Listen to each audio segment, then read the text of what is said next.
July has vomited into August. This is no longer a 1 month skid that we're looking at. This is, I mean, if you look at the line in the sand is pretty clear. You can make the All-Star break the line in the sand if you want, and it makes it a clean narrative to talk about. The team's been terrible since they've come back from the All-Star break. They've made the additions that we've all agreed that they were, one head scratcher, but the rest of them good moves, filling in voids that this team had.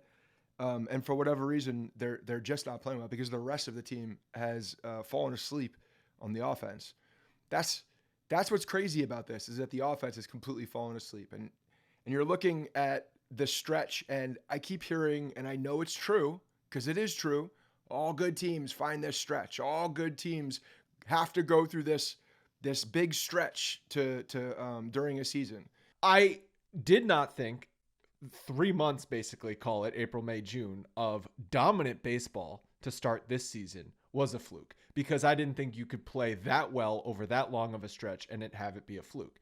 But now I'm not saying it was a fluke. I'm just wondering, is that just not the real team, and that they have come back down to earth, and that the real team is somewhere in the middle between first half, which was a 700 winning percentage, and the pitching staff was going deep into ball games on a consistent basis. The offense was hitting with runners in scoring position and doing the right things with runners on base and finding ways to scratch across runs when they need it. The bullpen, if the starting rotation struggled, would pick up. And then if the bullpen was struggling, the rotation would pick it up. Like, every part of the team was picking up the other parts of the team. So on any given night, if you had something struggling, well, guess what? The other two components, maybe the defense would make a nice play to win a game. Now what we're seeing is those facets of the team are bringing the other things down. Even if you get a good start, the offense is going to go out there and score no runs. Or if the offense puts up 6 runs early, the pitching staff can't get through the 4th inning.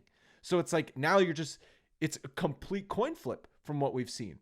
So is the team this bad? I cannot logically sit here and tell you that, because guess what? They've been one of the worst teams in baseball the second half. Not just bad, one of the worst teams in baseball. I don't think they're one of the worst teams in baseball. But what if they're somewhere in the middle? Just a decently good team.